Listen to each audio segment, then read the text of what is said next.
সমাজের দর্শক স্বাগত পুষ্টি সৌজন্যে 21 রাতে সঙ্গে আছে আমি অঞ্জন রায়, আছেন দুজন বিশিষ্ট অতিথি। আমাদের সাথে আছেন জনাব শাহাদাত হোসেন সেলিম, তিনি সিনিয়র যুগ্ম মহাসচিব এলডিপি, বিশ্বজোড় জোটের অন্যতম একটি সংগঠন। আমাদের সাথে আছেন জনাব রাশেক রহমান, তিনি উপ কমিটির সহ সম্পাদক বাংলাদেশ আওয়ামী লীগ। স্বাগত আপনাদের দুজনকে। সমাজের দর্শক, যদি আমরা দিনের ঘটনাবলীর দিকে তাকাই, আমরা দেখতে পাচ্ছি জেএমবির ওয়েবসাইটের যেটি আত্মামকিন নাম ছিল, তার অ্যাডমিন সহ 6 জন গ্রেফতার হয়েছে। আবার জঙ্গিরা স্বাভাবিক জীবনে ফিরে আসলে সহযোগিতার আশ্বাসের বিষয়টিও রয়েছে। অন্যদিকে দেখছি রাষ্ট্রদ্রোহ নাশকতার 9 মামলায় খালেদা জিয়ার জামিন, বড়পুকুরিয়ার মামলার পরবর্তী শুনানি 8 অক্টোবর। এই দুইয়ের মধ্যে থাকতে চাই আলোচনায়, এবং আলোচনায় স্বাগত জানাচ্ছি আপনাদের। রাশেক রহমান, আমরা 2 শিরোনাম বলছিলাম, আমরা বোধহয় প্রধান যে শিরোনাম বা প্রথম শিরোনামটি নিয়ে প্রথমে কথা বলতে পারি। আমরা আজকে কিন্তু সফলতার জায়গা দেখেছি আইন শৃঙ্খলা প্রয়োগকারী বাহিনী। তারা জেএমবির যে ওয়েবসাইটটি ছিল তার অ্যাডমিন সহ 6 জনকে গ্রেফতার করেছেন, এবং আমরা দেখেছি তার সেই বিস্তারিত সারাদিনই আমরা গণমাধ্যমে দেখেছি। আপনাকে ধন্যবাদ। প্রথমত আজকের ঘটনায় একটা জিনিস প্রকাশিত হয়, সেটা হচ্ছে জঙ্গি মোকাবেলায় সরকার এবং আমাদের দেশের আইন শৃঙ্খলা রক্ষাকারী বাহিনীর সক্ষমতা। অনেক ক্ষেত্রে আমাদের দেশের রাজনীতি, নোংরা রাজনীতির কারণে দেখা যায় আমাদের বিরোধী শক্তিরা মানুষকে এভাবে বিভ্রান্ত করতে চান যে হয়তোবা কোনো সংকটকালীন সময়ে সরকার বা তার সহযোগীদের সংগঠনগুলো তারা হয়তোবা একে মোকাবেলা করার সক্ষমতা রাখে না। তবে সত্যিকার অর্থে 1 জুলাই 2016 সালের হোলি আর্টিজানের যে নৃশংস ঘটনা, সেখান থেকে শুরু করে 7 জুলাই শোলাকিয়া ঈদগাহ ময়দানের যেই নৃশংস ঘটনা ঘটানোর চেষ্টা, এবং তাতে আমাদের বীর পুলিশ অফিসার যারা মৃত্যুবরণ করেছেন, একই সাথে সাধারণ মানুষরা মৃত্যুবরণ করেছেন, সকলের কথা স্মরণে রেখে বলতে চাই যে কোনো সংকটকালীন সময়কেই আমরা আসলে হৃদয়ে ধারণ করতে চাই না, কিন্তু এই দুটি ঘটনাতেও কিন্তু আমাদের আইন শৃঙ্খলা রক্ষাকারী বাহিনীর সক্ষমতাই প্রকাশিত হয়েছে। এবং পরবর্তী পরিস্থিতিতে আমাদের মাননীয় প্রধানমন্ত্রী বঙ্গবন্ধু কন্যা জননেত্রী শেখ হাসিনা বাংলাদেশের আপামর জনসাধারণকে, আবাল বৃদ্ধ বনিতা প্রত্যেক শ্রেণীর মানুষকে আশ্বস্ত করেছিলেন যে অতি দ্রুততার সাথে আমরা এই যে জঙ্গিবাদের যে উত্থান, তাকে মোকাবেলা করার জন্য যা যা করণীয় সেটা আমরা করতে সক্ষম হব। এবং সেটারই ধারাবাহিকতা আমরা দেখলাম যে কল্যাণপুরে 9 জন জঙ্গি বধ হয়েছেন, এবং আজকে 6 জন গ্রেপ্তার হয়েছেন, এবং এছাড়াও আরো প্রতিদিনই কিছু না কিছু অপারেশন চলছে, এবং সেগুলো সফলতার সাথেই চলছে। আমি শুধু এতটুকু বলতে পারি, বাংলাদেশের বাঙালির যে মনস্তত্ত্ব, বঙ্গবন্ধু শেখ মুজিবুর রহমান যে স্বপ্ন বাঙালিকে দেখাতে পেরেছিলেন, সেই স্বপ্নের উপরে ভিত্তি করে যে বাংলাদেশ আজ আমাদের, সেই বাংলাদেশের মানুষের মনস্তত্ত্ব কিন্তু আসলে এই জঙ্গিবাদের সাথে কোহেরেন্ট না। সুতরাং জঙ্গিবাদী শক্তি যুদ্ধাপরাধী থেকে বাঁচানোর জন্য অথবা খালেদা জিয়া, তারেক জিয়াকে কোনোভাবে ক্ষীণহীনতাদের স্বার্থ চরিতার্থ করার জন্য, ক্ষমতায় নেওয়ার জন্য এই দেশকে অস্থিতিশীল করার চেষ্টা করতে পারে, কিন্তু এই যে জঙ্গিবাদের যে হাতছানি, আমি দৃঢ়ভাবে বিশ্বাস করি তা কোনোভাবে বাংলাদেশের মানুষের গ্রহণযোগ্য হবে না। জনাব শাহাদাত হোসেন সেলিম, শুনছিলেন রাশেক রহমানের বক্তব্য। না, ধন্যবাদ আপনাকে। আসলে আইন শৃঙ্খলা রক্ষাকারী বাহিনীর সক্ষমতা নিয়ে তো কারো কোনো প্রশ্ন নাই, কেউ কখনো করো নাই, কি সরকারি দল কি বিরোধী দল। হোলি আর্টিজামের যে হামলাটা, জঙ্গি হামলা, সেটা মোকাবিলা করতে বাংলাদেশের সেনাবাহিনীর সহায়তা লেগেছে।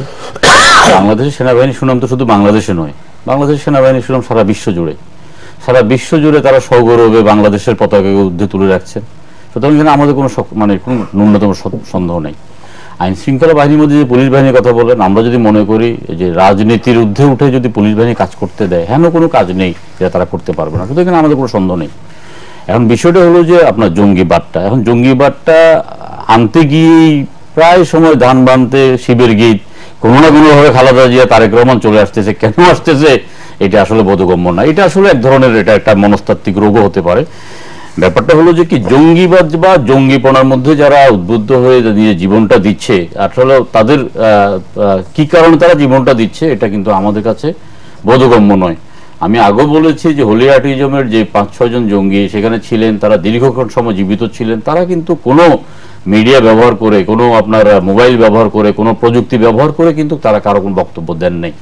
এরপরেও যারা আপনার ইয়েতে মিরপুরে, কল্যাণপুরে যারা মারা গেছেন, তারা নাকি স্লোগান দিয়েছেন, আল্লাহু আকবার বলেছেন, কিন্তু তাদের কোনো বক্তব্য অত্যাধুনিক। আপনি দেখুন তুরস্কতে আপনার একটা মোবাইল ফোনের একটা আপনার রেকর্ডিং এ সারা তুরস্ক তছনছ করে দিয়েছে, যা সবাই জানতে পেরে, এটা জানতে পারছে না। এখানে ব্যাপারটা জঙ্গিপনার চাইতে আমি যেটা বলতেছি যে ধর্মীয় যে বিভাজনটা এখন সুকৌশলে গত 1 যুগ ধরে সৃষ্টি করা হচ্ছে, এই ধর্মীয় বিভাজনের বিপক্ষে আপনি ধর্ম দিয়েই আপনি কোরআন শরীফের আয়াতকে কোরআন শরীফের আয়াত দিয়ে আপনাকে বোঝাতে হবে যে এই যে জঙ্গিবাদের যে উত্থানটা এবং যে ভুল ইসলামের ব্যাখ্যা দিয়ে আজকে তরুণ সমাজকে বিভ্রান্ত করছে, শুধু তরুণরা তো, আমরা পত্রপত্র দেখছি একজন ব্যারিস্টার সগৌরব মানে তার সপরিবারে চলে গেছেন, ডাক্তার তার সপরিবারে চলে গেছেন, পাইলট চলে যাচ্ছেন, তারপরে ইউরোপ থেকে, আমেরিকা থেকে, লন্ডন থেকে বিভিন্ন আপনার সেখান থেকে জন্ম নেওয়া ছেলেগুলো বেড়ে উঠে আপনার তারা জঙ্গিবানা যাচ্ছেন।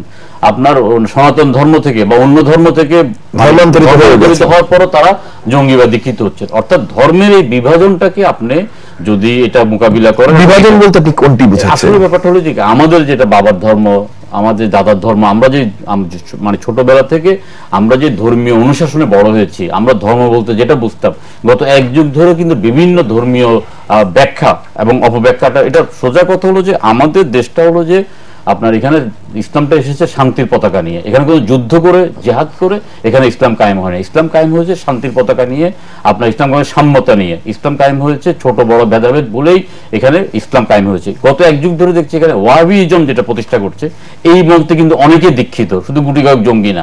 আপনি এদেরকে যদি মনস্তাত্ত্বিকভাবে এবং এদেরকে যদি আপনি আর বাড়তে দেন, তাহলে কিন্তু আপনি গুটি কয়েক জঙ্গি নিধন করে কিন্তু এই ধর্মীয় বিভাজনটাকে আপনি শেষ করতে পারবেন। ধন্যবাদ। আপনি রাজনৈতিক ভাবে দেখছেন, এটাকে ধর্মীয় বিষয় হিসেবে? আমি এটাকে ধর্মীয় বিষয় হিসেবে দেখছি।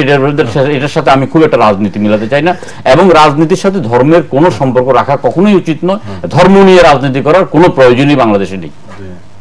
রাশেক রহমান শুনছিলেন।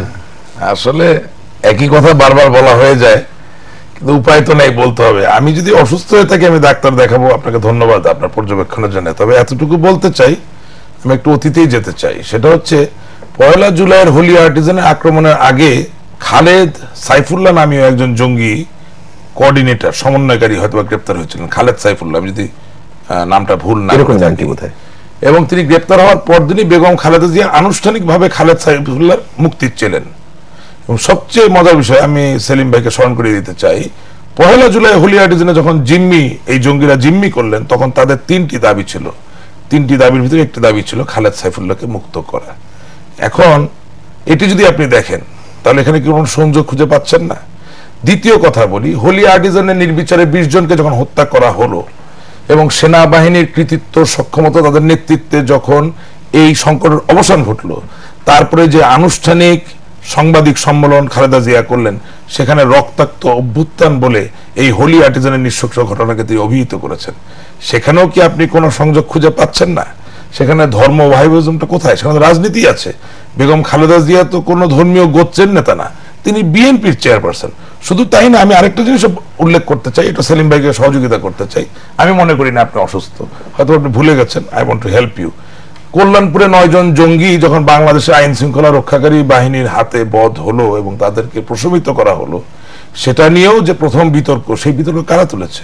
বেগম খালেদা জিয়া, তারেক জিয়া এবং তাদের বিএনপি। সুতরাং রাজনীতি আপনি কিভাবে খুঁজে পাচ্ছেন না? এবং সবচেয়ে বড় কথা, আমি এই জায়গায় আরেকটু সহযোগিতার হাত বাড়িয়ে দিতে চাই, যদি উনি কিছু মনে না করেন। প্রথম কথা হচ্ছে, হোলি আর্টিজানে যে জিম্মি সংকটটা হয়েছিল, সেটাকে কন্টেইন করার জন্য বাংলাদেশের বীর পুলিশ বাহিনী একটা বড় ভূমিকা আছে। সেনাবাহিনী গিয়েছে এবং তারা মিশনটা কমপ্লিট করেছে। সুতরাং আপনি সেনাবাহিনী আমাদের সর্বোচ্চ একটা রক্ষাকারী প্রতিষ্ঠান, তার সম্মান তার জায়গায় থাকবে। কিন্তু আমি মনে করি সেনাবাহিনীকে কৃতিত্ব দেওয়ার পাশাপাশি শোলাকিয়ার ঈদগাহ ময়দানে পুলিশের যে মোকাবেলা করা এবং সফল হওয়া, কল্যাণপুরের যে সফল অপারেশন, সবকিছুকে উল্লেখ করা দরকার। না হলে হয় কি, মানুষকে একজন পলিটিশিয়ান হিসেবে আপনার সবচেয়ে বড় কাজ হচ্ছে উজ্জীবিত করা। আপনি কাউকে বাদ দিয়ে কথা বললে রাজনীতিবিদের যে প্রথম কাজটা, সেখানে আমরা হয়ে গেলাম ব্যর্থ। এবং আমি এই জায়গায় একটু দর্শকদেরকে সাথে নিয়ে এই কথাটা বলতে চাই। আইএস যেদিকে সেলিম ভাই হাত বাড়াতে চান, এনবিসি নামীয় মার্কিন যুক্তরাষ্ট্রের সর্ববৃহৎ যে টেলিভিশন চ্যানেলটি, সেই চ্যানেলে ইউএস স্টেটস ডিপার্টমেন্টের একটি রিপোর্ট 3রা জুলাই 2016 সালে প্রকাশিত হয়। এবং সেই রিপোর্টে পরিষ্কারভাবে বলা হয়েছে যে বাংলাদেশে আইএস এর কোনো উপস্থিতি নেই। তবে বাংলাদেশে কিছু ব্যক্তি আছেন যারা আইএস এর সাথে যোগাযোগ স্থাপন করতে চান। আইএস এর যে খেলাফত মুভমেন্ট, খেলাফতের আন্দোলন বা সংগ্রাম বা যুদ্ধ যাই বলেন, তার সাথে বিভ্রান্তে যোগাযোগ স্থাপন করতে চান, কিন্তু তারা পরিষ্কার করছেন কোনো যোগাযোগ নাই। এই ক্ষেত্রে আমি ডেমোগ্রাফিক কিছু ডেটা ওনার সাথে শেয়ার করতে চাই, আপনার সাথে দর্শকদের সাথে করতে চাই। ইরাকে আপনি জানবেন 63% মানুষ শিয়া, বাদ বাকি হচ্ছে সুন্নি এবং খ্রিস্টান। লেবাননে আপনি জানবেন 37% তারা শিয়া এবং এর থেকে কম সংখ্যা হচ্ছে সুন্নি। অর্থাৎ সমস্ত আরাবিয়ায় যদি আপনি হিসাব করেন সেখানে কিন্তু শিয়া এবং সুন্নির ভিতরে একটা ঐতিহাসিক দ্বন্দ্ব রয়ে গেছে, যার সূচনা হয়েছিল ইরাকে অবস্থিত বাগদাদের কারবালা থেকে। সুতরাং আইএস এর যেই মুখবন্ধ, সেই মুখবন্ধ বললে আপনি বুঝবেন যে পৃথিবীর শেষ দিন পর্যন্ত শিয়ার সাথে সুন্নির যে সংঘাত, সেই সংঘাতকে তারা ধারাবাহিকভাবে নিয়ে যেয়ে জয়ের দিকে যাওয়াই তাদের উদ্দেশ্য। এই কথা এখানে প্রাসঙ্গিক কেন? এই কথা এখানে প্রাসঙ্গিক এই কারণে, একটা জায়গায় সেলিম ভাইয়ের সাথে আমি একমত যে এই দেশে ইসলাম কখনো যুদ্ধ দিয়ে প্রচার করা হয়নি, বরঞ্চ সুফিবাদ, মুর্শিদি এবং আধ্যাত্মিক পর্যায়ে কিন্তু ইসলামটা আমাদের কাছে চলে এসেছে। অর্থাৎ আমরা সত্যিকার শান্তির যে ধারাটা সেটাকে আমরা পেয়েছি। এই কারণেই আইএস এখানে কোনোদিন হতে পারে না, এটা সম্পূর্ণ অযৌক্তিক। কারণ এই দেশের সর্বমোট মুসলিম জনসংখ্যার 1%-এরও কম হচ্ছে শিয়া। অর্থাৎ এখানে আইএস এর কিন্তু গঠনতান্ত্রিক ভাবে, সাংগঠনিক ভাবে এখানে আসার কোনো কারণ নাই। এবং আপনি আরেকটা জিনিস এখানে উল্লেখ করা প্রয়োজন, আমি এর আগে একটা টকশোতে বলেছিলাম যে শামসু নামে একজন বিশ্ববিখ্যাত সমরবিদ আছেন, যিনি আজ থেকে 3000 বছর আগে একটা বই লিখেছিলেন। বইটার নাম ছিল দ্য আর্ট অফ ওয়ার। এটা 13টা অধ্যায়ে বিভক্ত এবং তিনি সেখানে পরিষ্কারভাবে বলেছিলেন কোন জায়গায় যুদ্ধ করতে গেলে যিনি যুদ্ধ করেন তিনি তার যুদ্ধে ব্যবহৃত সৈন্য, সামন্ত এবং যন্ত্রাদি এগুলোকে কিভাবে পরিপুষ্ট রাখবেন সেটা হিসাব করে কিন্তু যুদ্ধ করতে যান। অর্থাৎ 17 কোটি মানুষের বাংলাদেশে সেখানে 1%-এরও কম যদি শিয়া হয়, আইএস যদি এখানে সাংগঠনিকভাবে এসে যুদ্ধ করে, তাহলে এই 1%-এর কম জনসংখ্যার উপর নির্ভর করে আইএস কোনোদিন জীবিত থাকতে পারবে না। সুতরাং আমি মনে করি যে কোনো বিশ্লেষণে যাওয়ার আগে কাকে নিয়ে আমরা কথা বলছি, সেটা খালেদা জিয়াই হোক, খালেদ সাইফুল্লাহ হোক, হোলি আর্টিজান হোক, রাজনীতি হোক বা আইএস হোক, এই ব্যাপারটা পরিষ্কার করা দরকার। এবং আরেকটা লাইন একটু প্লিজ বলি, এটাও হেল্প করবে। আমরা জনগণের জন্য কথা বলছি, সেটা হচ্ছে আইএস এটাও করেছে। আবু বকর আল বাগদাদি আপনার কিছুদিন আগে মদিনা এবং জেদ্দা যে দুটো বোম ফোটালেন, বোম ফোটানোর আগে কিন্তু একটা বিবৃতি দিয়েছেন আনুষ্ঠানিকভাবে। সেখানে তিনি বলেছেন যে তারা যদি সফল হন তাহলে মক্কা নগরীতে অবস্থিত কাবা ঘরকে তারা বোমা বিস্ফোরণ করার মধ্যে উড়িয়ে দিবেন এবং সেখানে অবস্থিত হাজরে আসওয়াদ নামক পবিত্র পাথরটি উড়িয়ে দিবেন। আমার মনে হয় সেলিম ভাই এইসব যদি আপনি বিশ্লেষণ করেন তাহলে আপনি দেখবেন যে এখানে আইএস নাই। তবে হ্যাঁ, কিছু ইয়াং ছেলে মেয়ে তাদেরকে বিভ্রান্ত করে এই যে কুচক্রী মহলগুলোর কথা বললাম, অর্থাৎ যুদ্ধাপরাধী খালেদা জিয়া, তারেক জিয়া, তারা কোনো না কোনো ভাবে দূর থেকে ব্যবহার করছেন এবং এর সব প্রমাণই বেরিয়ে সাজাদ সেলিম কিছু বিভ্রান্তির কথা বলছেন রাশেক রহমান, যে বিভ্রান্ত করার প্রবণতা কি আছে? এটা তো আমি তো শুরু থেকে বললাম, আমি তো দ্বিমত করছি না যে এই দেশে কিন্তু শিয়া সুন্নির কোনো দ্বন্দ্ব ছিল না, দ্বন্দ্বটা ধীরে ধীরে তৈরি হচ্ছে। এই যে পিস টেলিভিশনের অর্থ যোগানদাতা কে, তিনি আওয়ামী লীগের কোন পদে আছেন, যত দস্যুক নন্দঘোষের মধ্যে আমি দেখুন, আমি আপনাকে বলি, এই যে জঙ্গিবাদের দীক্ষায় দীক্ষিত যে কয়েকজন সন্তান, অনেকেই তাদের মানে পারিবারিক বা পরিচয় বা পিতার রাজনৈতিক পরিচয়টা তুলে ধরার চেষ্টা করেন। আমি কিন্তু সেখানে দ্বিমত পোষণ করি। আজকে কোনো আওয়ামী লীগের একজন নেতার ছেলে আজকে জঙ্গিবাদে দীক্ষিত হতে পারে, কালকে আমার আপনার সন্তানও জঙ্গিবাদে দীক্ষিত হতে পারে। বিএনপির কোন এটা একটা যে মনস্তাত্ত্বিক রোগটা এখান থেকে সরিয়ে আপনি যেই কারণে আজকে তরুণরা জঙ্গির দিকে ঝুঁকছে বা তাদেরকে যারা মানে জঙ্গিপনার দিকে দীক্ষিত করছে, সেখানেই আপনাকে আঘাত করতে হবে। যদি আঘাত না করেন তাহলে কিন্তু আপনার এখানে আমরা এখানে সফল হতে পারবো না। এখন দেখুন, এখন তো আমরা সবাই স্বপ্নে ভাবছি, অনেক কিছু মনে হয় আমরা মানে স্বপ্নেও দেখি। যেমন আমি বলি, আমি ওনাকে চ্যালেঞ্জ করে বলতে পারি, খালেদ সাইফুল্লাহর মুক্তির দাবিতে বেগম খালেদা জিয়া কোনো বিবৃতি দেয় নাই, দেওয়ার প্রশ্নই আসে না, নাম্বার 1। নাম্বার 2 হলো যে আপনার হোলি আর্টিজামের সশস্ত্র অভ্যুত্থান হয়েছে, অবশ্যই অভ্যুত্থান হয়েছে, সশস্ত্র অভ্যুত্থান বাংলাদেশের বিরুদ্ধে, বাংলাদেশের অর্থনৈতিক মানে রূপরেখা ধ্বংস করার বিরুদ্ধে, বাংলাদেশের ইমেজ ধ্বংস করার বিরুদ্ধে। সারা পৃথিবীতে যখন জঙ্গিরা হামলা করে, তারা কিন্তু কোনো বাজ বিচার করে হামলা করে না, আত্মঘাতী হামলা নিজেরা মারা যায়। কি নারী, শিশু, হিন্দু, মুসলিম, বৌদ্ধ, খ্রিস্টান কে মারা যায় তা দেখছে না। নিজ শহরের মধ্যে যে ট্রাক চাপা দিয়ে মানুষ হত্যা করেছে, সেখানে মুসলিমও হত্যা হয়েছে। কিন্তু এই হোলি আর্টিজামের মধ্যে যে ঘটনাটা ঘটেছে, বেছে বেছে বিদেশিদেরকে হত্যা করা, এটা অত্যন্ত রং সাইন এবং এটা বাংলাদেশের বিরুদ্ধে সশস্ত্র অভ্যুত্থান। এই অভ্যুত্থানের জন্য কারা দায়ী, এটা বাংলাদেশের জনগণ কিন্তু বুঝতে কারো বাকি নেই। কারণ একটা ঘটনা ঘটলে, বাংলাদেশের অর্থনীতি ক্ষতিগ্রস্ত হলে কে লাভবান হবে এটা আমাদের বুঝতে কোনো বাকি নেই। নর্থ সাউথ ইউনিভার্সিটির মতো ইউনিভার্সিটি বন্ধ হয়ে গেলে কারা লাভবান হবে সেটাও আমরা জানি। আজকে ইংরেজি মিডিয়ামে সমস্ত স্কুলগুলো বন্ধ, এগুলো বন্ধ হয়ে গেলে কে লাভবান হবে আমরা সেটা জানি। আমরা যে কোনো ঘটনা, আমরা মনে করি যে সরকার যে কোনো ঘটনা স্বচ্ছ থাকা দরকার। কল্যাণপুরের ঘটনা অন্তত আমরা আমাদের দল থেকে কোনো প্রশ্ন উত্থাপন করিনি, কিন্তু আমরা টিভিতে দেখেছি 71 টেলিভিশনের আপনার 71 টেলিভিশনের সাংবাদিকের সাথে আপনার মিথিলার সাথে যে কথাগুলো হয়েছে আমরা দেখেছি, সেখানে কিছু সন্দেহ সে সাংবাদিক করছে। আমার কথা হলো যে না, এখানে কোনো সন্দেহ রাখা যাবে না, আমরা জঙ্গিবাদের বিরুদ্ধে আমরা এক এবং অভিন্ন এক মঞ্চ থেকে আমরা জঙ্গিবাদকে মোকাবিলা করতে চাই। এই এক মঞ্চ নিয়ে আমরা আলোচনায় আসবো, কিন্তু তার আগে নিয়মমাফিক বিরতি থেকে ঘুরে আসতে চাই আমরা। সম্মানিত দর্শক, যেমনটি থাকে প্রতিদিন তেমনটি 21 রাতে পুষ্টি সৌজন্যে যে 21 রাত সম্প্রচারিত হচ্ছে তাতে নিয়মমাফিক বিরতিটি রয়েছে এখন। প্রত্যাশা 21 টেলিভিশনের সাথে 21 রাতের সাথে থাকবেন।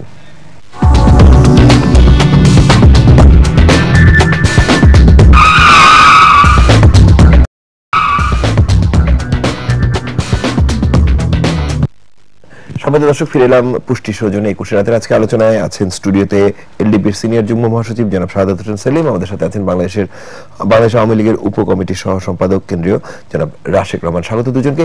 জনাব সেলিম, আপনি অসমাপ্ত ছিলেন, কিন্তু 1 মিনিটের কম সময় শেষ করতে হবে। আসলে বিষয়টা অত্যন্ত স্পর্শকাতর বিষয়, কারণ এটার সাথে ধর্মীয় একটা অনুভূতিকে জড়িত করার চেষ্টা করছে। সুতরাং আমরা এটা কথাবার্তা বলতে অত্যন্ত সতর্ক থাকতে হবে, যে কোনো তথ্য দেওয়ার ব্যাপারে আমাদের সতর্ক থাকতে হবে। যেমন হোলিয়ার্টিজমের এই যে ইয়েতে, সেখান থেকে রাষ্ট্রের পক্ষ থেকে, আইন শৃঙ্খলা বাহিনীর পক্ষ থেকে, কোনো বাহিনীর পক্ষ থেকে কিন্তু বলা হয়নি যে ওই যে 5 জন জঙ্গি যে 3 দফা দাবি দিয়েছে, এটা আপনার কোনো একটা মিডিয়া হয়তো বলেছে, এবং সরকার পক্ষ থেকে তো সেই মিডিয়ার ব্যাপারে অত্যন্ত কড়া মনোভাব দিয়েছে। এটা সত্য নয়। আসলে সত্য যেটা হলো সেটা হলো যে তারা কোনো ওইভাবে খালেদ সাইফুলের দাবি অথবা কোনো দফা দাবি তারা দেয়নি। আমি সেটাই বলতে চাই যে দেখলে তারা সুযোগ ছিল, আমরা জানতে পারতাম এবং আমরা তাদের মনস্তত্ত্বটা বুঝতে পারতাম। আমার বক্তব্য এখানেই। আমি মনে করি যে এটা একটা অসত্য বক্তব্য। ধন্যবাদ জনাব রাশেক রহমান। অনেকগুলো প্রসঙ্গ এনেছেন জনাব শাহাদাত হোসেন সেলিম। ব্রেকে বলেছিলেন আজকাল আর পেপার পড়েন না, ওই জায়গা থেকে আসি।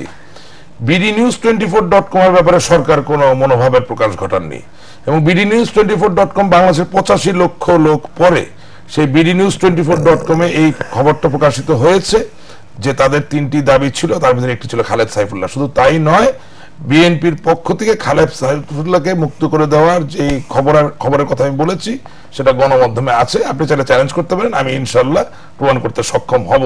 শুধু তাই না, 9 জন জঙ্গিকে যখন পুলিশ বধ করলো, প্রশমিত করলো, সেটি নিয়েও আপনার বিএনপি দলীয় যারা নেতৃবৃন্দ তারা আনুষ্ঠানিকভাবে একটি ফোরামে বসে গণমাধ্যমের সামনে এই অপারেশনকে বিতর্কের সামনে নিয়ে এসেছে। এখন আর আমি যে এটা ধরেও নেই যে আপনার কথাই ঠিক যে 71 টিভিতে আলাপ হয়েছে, তাহলে 71 টিভির একটা দায়িত্বশীল পার্টি কেন লম্ফঝম্প করবে? সুতরাং আমি যে কটা তথ্য দিয়েছি একটিও অসত্য নয়। আপনি আরেকদিন আমাদের অনুষ্ঠানে ডাকুন, আমি দালিলিক ভাবে প্রমাণ করবো যে আমার কথাগুলো সত্য। বরঞ্চ আমি মনে করি, আমি অত রূঢ় হতে চাই না, আমি মনে করি আপনি সাময়িক বিস্তৃতিতে ভুগছেন, আমি আপনাকে সহযোগিতা করতে প্রস্তুত আছি। এখন দ্বিতীয় যে কথাটা, অবশ্যই অভ্যুত্থান, এটা আপনি কি বললেন, এটা তো খুব দুঃখজনক কথা। অভ্যুত্থানের ইংরেজি আমি জানি আপরাইজ। এখন মার্কিন যুক্তরাষ্ট্র, ফরাসি দেশ, ফ্রান্স, ইংল্যান্ড, কোথাও জঙ্গিবাদী হামলা হলে তো তারা আপরাইজ শব্দটা ইউজ করে, টেররিস্ট অ্যাটাক বলছেন তারা। জি, টেররিস্ট অ্যাটাক বলছেন, টেররিস্ট অ্যাটাক বলছেন, জঙ্গি হামলা বলছেন। অর্থাৎ আপনি যেই দেশের সাবেক প্রধানমন্ত্রী ছিলেন, একসময় সাবেক বিরোধী দলের নেত্রী ছিলেন, আজকে বর্তমান একটি বড় দলের চেয়ারপারসন, শুধুমাত্র আপনি যখন শব্দ প্রয়োগ করবেন আপনার সাংবাদিক সম্মেলনে, তখন আপনি শব্দের ব্যাপারে সতর্ক হবেন না। এর মানে কি দুভাবে দেখা যেতে পারে। অবশ্যই আপনি যেহেতু তার শরিকদের ভিতরে একজন, আপনি ইতিবাচকভাবে দেখার চেষ্টা করবেন যে অভ্যুত্থান শব্দটি খুব ভালো, কিন্তু আমরা সাধারণ মানুষ হিসেবে যারা একটু পত্রপত্রিকা পড়ি, যখন আমরা দেখি এটাকে রক্তাক্ত অভ্যুত্থান বলা হয়, প্রথম কথা মানসিকভাবে আমরা দুঃখিত হই, কারণ একটা জঙ্গি হামলাকে আমরা বলছি রক্তাক্ত অভ্যুত্থান, এর মধ্যে দিয়ে তাকে স্বীকৃতি দিচ্ছি। আর 2 নাম্বার, ওইটাকে রক্তাক্ত অভ্যুত্থান বলা মানে হচ্ছে ওই ঘটনাটিকে আপনি সমর্থন করছেন।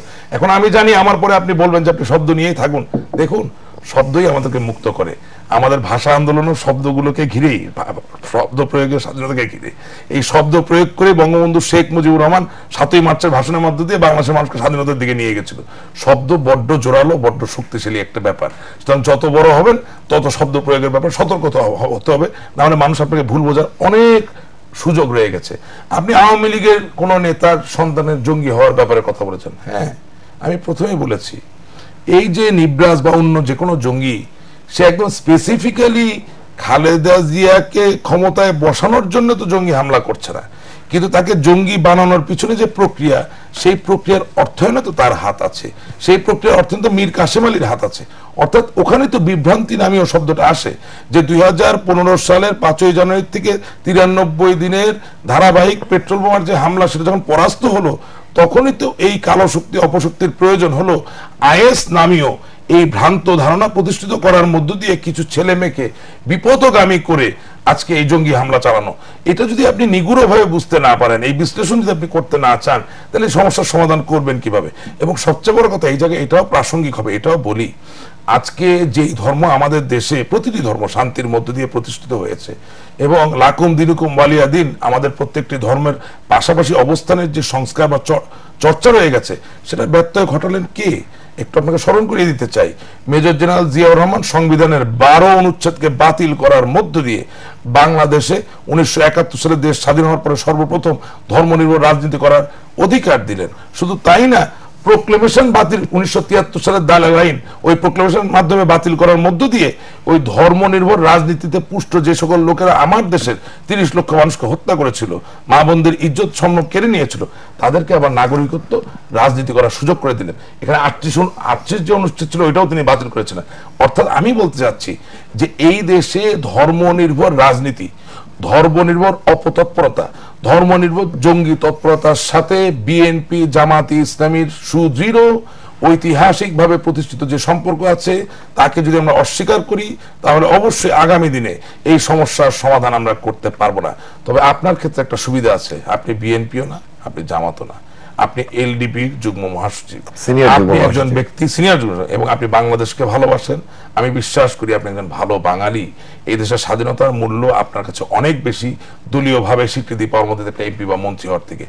আপনাদের আজ সময় এসেছে বেগম খালেদা জিয়াকে বোঝানো যে এই অপশক্তির নেক্সাস পরিত্যাগ করুন, এই ধর্ম নিরপেক্ষতা ধ্বংসকারী যে চক্র, তাদেরকে পরিত্যাগ করুন, সত্যের পথে আসুন এবং বাংলাদেশকে শান্তি উপহার দিন। এটা আমি মনে করি এটা আপনার দায়িত্ব। বাট আই আন্ডারস্ট্যান্ড, ক্ষুদ্র রাজনীতির বেড়াজালে আমরা সকলে আক্রান্ত।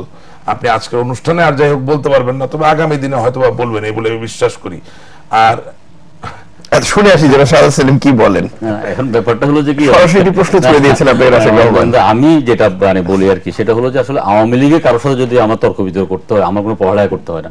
কারণ আওয়ামী লীগের প্রত্যেকে এক সুরে এক কণ্ঠে এক ভাষায় কথা বলে, সুনির্দিষ্ট কিছু শব্দ, সুনির্দিষ্ট কিছু বাক্য, সুনির্দিষ্ট কিছু গান, এগুলোর উপর দিয়ে মোটামুটি চলে যাচ্ছে আর কি। আমি ওই জন্য বলি যেটা আমার ওটা চর্চা করে আসতে হয় না। এখন দেখুন এখানে যে ব্যাপারটা, সেটা হলো যে আপনার উনি যেটা বলেছেন যে আমি আপনার বেগম খালেদা জিয়াকে পরামর্শ দেওয়ার জন্য, পরামর্শ দেওয়ার দরকার নেই। মনে করি আমি ওনার মাধ্যমে ওনাকে বলবো মাননীয় প্রধানমন্ত্রীকে পরামর্শ দেওয়ার জন্য, মাননীয় প্রধানমন্ত্রীর কাছে আবেদন করার জন্য ধর্মভিত্তিক রাজনৈতিক দলকে নিষিদ্ধ করা হোক, মানে ধর্মভিত্তিক রাজনীতি নিষিদ্ধ করা হোক। এখন জিয়াউর রহমান সংবিধান ধর্মভিত্তিক রাজনীতি নিষিদ্ধ করার আগ পর্যন্ত তার মানে কি জামায়াত নিয়ে আপনাদের কোনো সিদ্ধান্ত নেওয়ার জায়গা নেই? জামাত নিয়ে মানে এটা সিদ্ধান্তটা তো নেবে সরকার। আপনি যদি মনে, আমি আগেও বলেছি এখনো বলছি, শুধু জামাত না, কোন অপরাধী যে মানে সে অপরাধী, জামাত অপরাধী, আরেকজন টাকাত, একজন লুটেরা, এটাকে তো মানে কারাগারের অন্তরালে রাখার দায়িত্ব সরকার। এখানে তো আপনার আমার না, আপনার আমি তো আইন শৃঙ্খলা বাহিনী না। জামাত যদি রাষ্ট্রের স্পষ্ট বক্তব্য হলো, জামাত যদি রাষ্ট্রের স্বাধীনতা সার্বভৌমত্বের প্রশ্নে, জঙ্গিবাদ বিকাশের প্রশ্নে যদি জামাত দায়ী থাকে, তাহলে জামাতকে আপনি বাতিল করুন, জামাতের রাজনীতি বাতিল করুন। আমি আবারও বলছি, লিবারেল ডেমোক্রেটিক পার্টি এলডিপি বাংলাদেশের নিবন্ধিত রাজনৈতিক দলের মধ্যে একমাত্র রাজনৈতিক দল যে দলের সভাপতি এবং সাধারণ সম্পাদক সরাসরি মুক্তিযোদ্ধা। সুতরাং আমাদের এই ব্যাপারে কোন রকম কিন্তু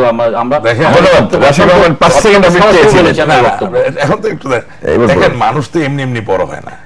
এই যে উনি বিশ্লেষণটা করলেন যে আওয়ামী লীগের কারোর সাথে ওনার বেশি কষ্ট করা লাগে না, উনি জানেন কে কি বলবেন। এখন থেকে বাসায় বসে একটা চিরকুট লিখে পাঠিয়ে দিবেন, কেউ একজন আপনার পক্ষে পড়ে দিবে, টক শো হয়ে যাবে। এই যদি অবস্থা, শুনেন আমার মনে হয় আজকে আমি যেসব তথ্য দিয়েছি এটা আপনাকে কিছুটা হেল্প করবে। আপনি তো স্বীকার করতে পারছেন না, বাট অ্যাটলিস্ট হাসছেন, থ্যাংক ইউ। অন্য হলে রেগে যেত। আমি বেসিক্যালি কি বলতে চাচ্ছি, এই যে লেমেন্টেবল প্যারেন্থেসিস, এই যে ঘৃণ্য অধ্যায়ের ভিতর দিয়ে আমরা গিয়েছি বা যাচ্ছি এই দেশের বুকে, আপনি অ্যাজ এন ইন্ডিপেন্ডেন্ট পলিটিশিয়ান, আপনি কিন্তু কারো কাছে দাসখত দেননি, কাউকে খাজনা দিচ্ছেন না, আপনি একজন মুক্ত মানুষ। বঙ্গবন্ধুর বাংলাদেশে, শেখ হাসিনার বাংলাদেশে, আপনি যেই দলই করুন, আপনি একজন মুক্ত স্বাধীন মানুষ। আপনি এলডিপির একজন নীতি নির্ধারক হিসেবে কি মনে করেন না যে আগামী দিনে বাংলাদেশে রাজনীতিতে শান্তি আনার জন্য, সমাজে শান্তি আনার জন্য ইমিডিয়েট বেসিসে এই যে সন্ত্রাসী জঙ্গি গোষ্ঠী, এই যে জামাত ইসলামী শিবির, তাদেরকে ঐক্যবদ্ধ আমাদের পরিত্যাগ করা উচিত। আপনি কি বারবার বলেন এটা সরকারের দায়িত্ব, হ্যাঁ সরকার দায়িত্ব পালন করছে, কিন্তু একটা সরকার বা রাষ্ট্র তো একা ফাংশন করতে পারে না, সেখানে নাগরিক অন্যান্য রাজনৈতিক দলেরও সহযোগিতার প্রয়োজন আছে। আপনি সেলিম ভাই একজন বিজ্ঞ রাজনীতিবিদ হিসেবে যখন আপনার গলা উঁচু করে বলবেন যে হ্যাঁ আমি জামাতের সাথে নাই, তখন আমি সরকার দলীয় একজন কর্মী কিন্তু শক্তি পাবো, আশার আলো দেখবে একজন সাধারণ মানুষ। কিন্তু যেহেতু জামাত নিষিদ্ধের একটি জায়গা কিন্তু রয়েছে, সাধারণদের দাবিও রয়েছে সাধারণ মানুষের, এবং সাধারণ মানুষের দাবির প্রেক্ষিতেই কিন্তু জামাতকে নিষিদ্ধকরণের প্রক্রিয়া চলমান। ইলেকশন কমিশন তাদের নিবন্ধন বাতিল করেছে এবং হাইকোর্টে অলরেডি তাদেরকে বাতিল করা হয়েছে। তবে এটার পূর্ণাঙ্গ রায়ের জন্য আমরা অপেক্ষমান অবস্থায় আছি, এটা জনগণকে জানাতে হবে। তবে হ্যাঁ আমি জানি এটা উনি বলবেন যে আপনাদের এত সংসদ সদস্য পার্লামেন্টে কেন এটা পাশ করলেন না, এটার উত্তর আমি দিতে পারবো। জামাতি ইসলামী যে অপরাধী সংগঠন, তারা যে যুদ্ধ অপরাধের সাথে জড়িত, অপরাধীর বিচার কিন্তু সংসদ করতে পারে না, বিচারালয় করতে পারে, আদালত করতে পারে। সুতরাং ইতিহাসের পাতায় শত বছর পরে আমাদের পরবর্তী প্রজন্ম তাদের সামনে যখন এই প্রশ্ন আসবে জামাতকে কেন নিষিদ্ধ করা হয়েছিল, তখন তারা বলবে বাংলাদেশের বিজ্ঞ বিচারকেরা, আদালত, বাংলাদেশের আইন জামাত ইসলামীকে অপরাধী হিসেবে সাব্যস্ত করেছে। তবে এটা বোঝার জাগ্রত বোধ এখনো হয়তো বা সর্বস্তরে যায়নি। ধন্যবাদ অঞ্জন রায়। আপনার এই জামাত ইসলাম নিয়ে এত কথা বলার কি আপনার যোগ্যতা জামাত ইসলামের আছে? আমরা মনে হচ্ছে খুব অতিরিক্ত গুরুত্ব দিয়ে ফেলছি না? বাংলাদেশের কত পার্সেন্ট লোক আপনার জামাতের রাজনীতির সাথে জড়িত? আমরা অকারণে আমরা একটা বায়বীয় শক্তির বিরুদ্ধে লড়াই করছি। আমরা বলছি যদি জামাত আপনার ভুল রাজনীতি করে থাকে, এবং আমি মনে করি জামাত একটা অপরিপক্ষ এবং অদূরদর্শী একটি রাজনৈতিক দল, শুধু এই দল নিয়ে এত বেশি আলোচনার বিষয় না। আরেকটা কথা আমি বলেন, সংবিধানে জিয়াউর রহমান সাহেব বিসমিল্লাহির রহমানির রহিম লিখেছেন, সকল প্রশংসার মালিক আল্লাহ। আপনারা এটা বাতিল না করে দেখুন, আবার জিয়াউর রহমানকে একদিকে আপনারা নিন্দা করবেন, আবার জিয়াউর রহমানের প্রবর্তিত আপনার সংবিধান সংশোধনটাকে আপনারা গ্রহণ করবেন, আপনি ডবল স্ট্যান্ডার্ড। আমাদের ব্যাপারে একটা আমি একটা আপনি কি 12 অনুচ্ছেদ পড়ছেন? আমি আপনাকে বলি, আপনি কি পিপিও বা পিপিআর পড়ছেন? এটা কি কথা বললেন? আমি কি বললাম? কোনো কারণ নাই। আসলে বিসমিল্লাহির ডিবেটটা এই মুহূর্তে এটা আমি সংবিধানের যে আপনি রাজনীতিবিদ, আমার তো সিনিয়র, আপনি 12 38 এটা পড়বেন না? না পিপিআর পিপিও পড়বেন না? শুনেন পড়ালেখা আপনি করেন, আমরা করি না। ভাব দেখানো আমি বুঝতে পারলাম, সব জানতে দেখানোর একটা আমি আবারও বলছি যে আমরা সংকটের মধ্যে যাচ্ছি। একটা সংকট যেটা এখানে শুধু আপনার যে নিব্রাস ইসলামের পিতার যে বক্তব্যটা, এটা একটা হৃদয় মোচড়ানো একটা সন্তান, তার সন্তানটা সে বলেছে যে সন্তানটা ভাত মেঘে খেতে পারে না, তাই কারা জঙ্গি বানিয়েছে। আমার প্রশ্ন সেখানে, আপনি সেখানে আঘাত করেন। আজকে আমরা কেউ নিরাপদ নয়। আমাদের একজন রাজনীতিবিদ সেদিন খুব বলছে যে তার ক্লাস 8-এর ছেলেটি আপনার রোজার পরে আবার 6টা রোজা রাখছে। যখন তাকে জিজ্ঞাসা করা হচ্ছে তুমি কোথায় যেটা জানতে পেরেছো, আমি ইন্টারনেট মাধ্যমে জানতে পেরেছি। অর্থাৎ এখানে যে ঘরের মধ্যে যেমন আমাদেরকে নজর দিতে হবে, আমাদের এই মনোভাবের বিরুদ্ধে, অর্থাৎ ধর্মীয় যে বিভাজনটা সৃষ্টি করেছে এর বিরুদ্ধে আমরা সতর্ক থাকতে হবে। এবং আমরা শুধু পরিবারের উপর দায়িত্ব চাপিয়ে দিয়ে আমরা রাষ্ট্রীয় দায়িত্বটা আমরা এড়িয়ে যেতে পারবো না। কেউ দায়িত্ব নিতে পারবেন না। আপনি তরুণদের সামনে আপনি কি স্বপ্ন দেখাতে পারছেন? রাজনীতিতে কোন স্বপ্ন দেখাতে পারছেন? ব্যবসাতে কোন স্বপ্ন দেখাতে পারছেন? আপনি একটা তরুণ পাশ করার পরে আপনি কি তাকে চাকরি নিতে আপনি তার ডিএনএ, তার পিতার ডিএনএ, তার দাদার ডিএনএ, তার নানার ডিএনএ, মামার ডিএনএ দেখে তাকে চাকরি দিতে? ধন্যবাদ রাশেদ রহমান। আমি একটা জিনিস বুঝতে পারছি না, সংযোগটি কেন খুঁজে পাওয়া যাবে না? এত যে পরিষ্কার সংযোগ, মোনায়েম খানের নাতি, আমি আরেকটা নামও ভুলে গেছি, আরেকজন যুদ্ধ অপরাধী যার তার নাতি। এই যে শুধু তাই না, অর্থায়নের যে প্রক্রিয়াটি, এর পিছনে যারা ধরা পড়ছে, সাবেক শিবির, সাবেক জামাত, জেএমবি, আপনি সংযোগ খুঁজে পান না ভাই। হ্যাঁ,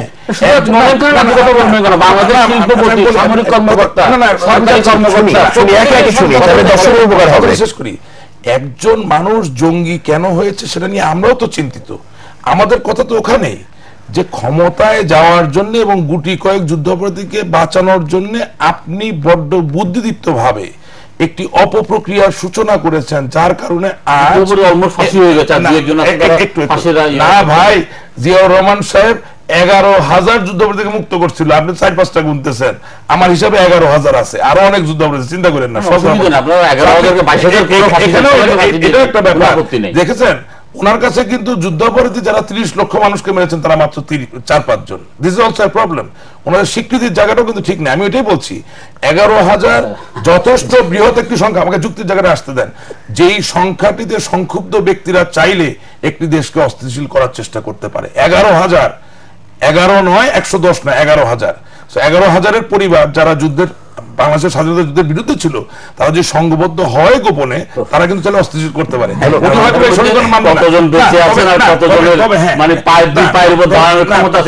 তবে একটা জায়গায় আমি সেলিম ভাইয়ের সাথে একমত। হ্যাঁ, পায়ের উপর পায়ে দাঁড়িয়ে নেই। আমি দুঃখের সাথে একটা কথা আপনাকে বলতে চাই, আমি মানবিক জায়গাগুলোতে পরাস্ত আপনার কাছে। কিরকম?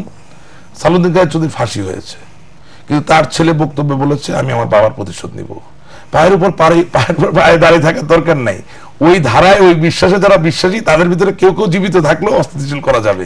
আমি আপনার কাছে পরাস্ত, আমি জিততে চাই না, আমি আসল জায়গাটা যেতে চাই। শেষ করতে হবে। আমি একটা জিনিস বুঝতে পারছি না, আমরা কি কেউ দ্বিমত করেছি যে আমাদের শিক্ষা ব্যবস্থা আরো ভালো করা দরকার? আমরা কি কেউ দ্বিমত করেছি যে আমাদের অভিভাবকদের দায়িত্ব আছে? কিন্তু প্রশ্ন থেকে যায়, যখনই আপনি আলাপগুলো করবেন, শিক্ষা ব্যবস্থাকে এই অন্ধ রাজনীতির দিকে নিল কে? এই শিক্ষা ব্যবস্থার থেকে অসাম্প্রদায়িকতা, গণতন্ত্র, সমাজতন্ত্র, ন্যায় বিচারের ব্যাপারগুলোকে উঠিয়ে দিল কে? সেই প্রশ্ন আসলে একটা নাম আসবে, মেজর জেনারেল জিয়াউর রহমান। আমি বলছি স্কুলগুলো কেউ নেই, এবং আমি জানি কিভাবে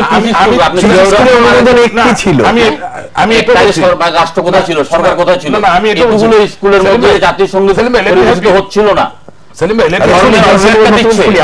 আপনার দায়িত্ব কোনো, আপনার জিয়াউর রহমান 81 সালে মারা গেছে, আজকে আপনি জিয়াউর রহমানের নামের উপর দিয়ে সব চালিয়ে যাবেন?